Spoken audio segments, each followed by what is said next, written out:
अद्भुत, अफाट, विश्वातील अगणित चमत्कार म्हणजेच विश्वसंचार या खास कार्यक्रमात मी गौरी सारंग तुमचं स्वागत करते।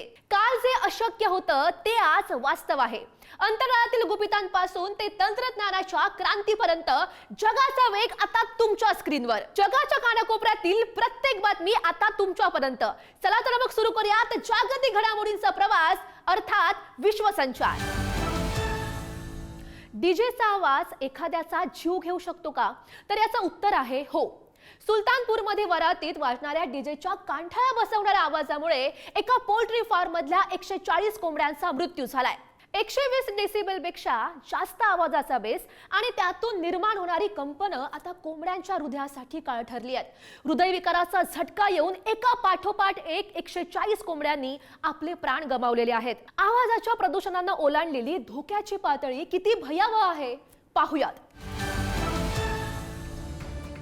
सुलतानपूरमधून एक धक्कादायक बातमी समोर आली आहे। लग्नाच्या वरातीत वाजणाऱ्या डीजेच्या कांठळ्या बसवणाऱ्या आवाजामुळे एका पोल्ट्री फार्म मधील तब्बल 140 कोंबड्यांचा मृत्यू झालाय।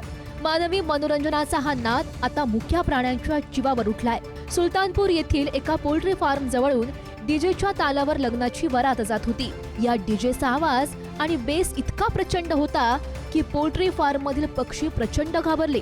तज्ञांच्या मते आवाजाची पातळी 120 डेसिबलच्या पुढे गेल्यानं कोंबड्यांमध्ये स्ट्रेस हार्मोन्स वाढले। अतितणावामुळे कोंबड्यांचे हृदयाचे ठोके अनियंत्रित झाले आणि त्यांना कार्डियक अरेस्ट आला। भीतीच्या पोटी पक्षी सैरावैरा धावू लागल्यानं आणि एकमेकांवर आदळल्यानं ही जीवितहानी झाली आहे। तज्ञांनी इशारा दिलाय की डीजेचा हा दणदणाट केवळ मानवी कानांसाठीच नाही तर प्राण्यांच्या मज्जासंस्थेसाठीही घातक आहे। पोल्ट्री फार्म किंवा प्राण्यांच्या निवाऱ्याजवळ असे कृत्य करणे कायदेशीररित्या गुन्हा ठरू शकते। आजच्या धावपळीच्या युगात आपण झोप सोडून पैशांच्या मागे धावत असतो। पण जर तुम्हाला कोणी सांगितलं की फक्त शांत झोपण्यासाठी तुम्हाला लाखो रुपये आणि बक्षीस मिळालं तर हे ऐकायला थोडं नवल वाटेल। पण दक्षिण कोरियाची राजधानी सेऊलमध्ये चक्क गाढ झोपण्याची एक अनोखी स्पर्धा पार पडली। कामाचा ताण आणि थकवा विसरून लोक इथं झोपण्यासाठी एकत्र आले होते। नेमकी काय आहे ही पॉवर नॅप स्पर्धा आणि कुणी मारली यात बाजी पाहूयात। आजच्या धावपळीच्या जगात जिथे प्रत्येक जण पैशांच्या मागे धावतोय तिथे चक्क झोपण्याची स्पर्धा भरवण्यात आली आहे। दक्षिण कोरियाची राजधानी सेऊलमध्ये हा नदीच्या काठी ही आगळीवेगळी पॉवर नॅप स्पर्धा पार पडली। या स्पर्धेत सहभागी होणाऱ्यांना कोणतेही कठीण काम नव्हते तर फक्त शांतपणे झोपायचे होते। स्पर्धेत रंगत आणण्यासाठी लोक राजा, विविध प्राणी आणि अगदी कोआलाचे कपडे घालून आले होते। नुसते डोळे मिटणे पुरेसे नव्हते। आयोजकांनी स्पर्धांच्या हृदयाच्या ठोक्यांचे निरीक्षण देखील केले। ज्याचे ठोके सर्वात स्थिर आणि जो सर्वात जास्त रिलॅक्स होता तोच विजेता ठरला।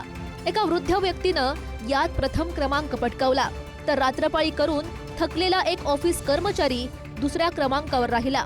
दक्षिण कोरियात कामाच्या प्रचंड व्यापामुळे लोक सर्वात कमी झोप घेतात। कामाच्या ताणातून मुक्त होऊन मानसिक शांतता आणि विश्रांती किती महत्त्वाची आहे हा सामाजिक संदेश देण्यासाठी या स्पर्धेचं आयोजन करण्यात आलं होतं। सध्या या झोपण्याच्या शर्यतीचे व्हिडिओ सोशल मीडियावर तुफान व्हायरल देखील होत आहेत।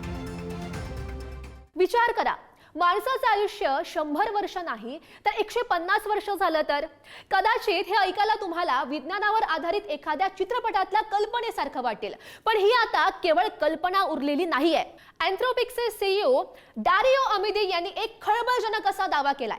त्यांच्या मते आर्टिफिशियल इंटेलिजन्स म्हणजेच AI मुळे मानवी आयुष्य हे 150 वर्षांपर्यंत पोहोचू शकतं। नेमकं हे कसं घडणार आहे पाहूयात। तुम्ही 150 वर्षांपर्यंत जगू इच्छिता? अँथ्रोपिकचे सीईओ डारियो अमुदे यांनी मानवी आयुष्याबाबत एक मोठी भविष्यवाणी केली आहे। त्यांच्या मते आर्टिफिशियल इंटेलिजन्स म्हणजेच AI मुळे मानवाचे सरासरी आयुष्य चक्क 150 वर्षांपर्यंत पोहोचू शकते। अमुदे यांच्या मशीन ऑफ लिव्हिंग ग्रेस या लेखानुसार वैद्यकीय क्षेत्रात पुढील 10 वर्षात होणारी प्रगती ही मानवाच्या 100 वर्षांच्या मेहनती समान असेल। त्यांनी याला द कॉम्प्रेस्ड 21st सेंचुरी असं नाव दिलंय। त्यामुळे कॅन्सरवर वैयक्तिक उपचार मिळतील, अल्झायमर सारखे मेंदूचे आजार कायमचे संपतील आणि mRNA तंत्रज्ञानामुळे भविष्यातील महामारींना रोखणं अधिक सोपं होईल। केवळ आरोग्यच नाही तर अमोदे यांच्या मते AI मुळे जगातून भूकबळी सुद्धा संपेल आणि विकसनशील देशांचा GDP 20% वाढेल. नोकऱ्यांच्या धोक्यावर बोलताना ते म्हणालेत, AI मुळे माणसाला स्वतःच्या छंदासाठी अधिक वेळ मिळेल आणि युनिव्हर्सल बेसिक इन्कमच्या मदतीनं लोक सन्मानानं जगू शकतील. विज्ञानाची ही झेप मानवासाठी वरदान ठरणार का, हे पाहणं औत्सुक्याचं ठरणार आहे. सळसळणारा आवाज आणि अंगावर काटा आणणारा स्पर्श. साप म्हटलं की भल्या भल्यांची उडते. पण तुम्ही कधी विचार केलाय का की हिवाळ्यात गायब होणारे हे साप उन्हाळा आणि पावसाळा सुरू झाला की अचानक सक्रिय कसे होतात? का ते या काळात मानवी वस्तीत अधिक दिसू लागतात? सापांच्या या लपंडावा मागची नेमकी शास्त्रीय कारणं काय आहेत, पाहूयात. साप म्हटलं की अंगावर काटा येतोच, पण तुम्ही कधी विचार केलाय का की थंडीत गायब होणारे साप उन्हाळा आणि पावसाळ्यातच का जास्त दिसतात?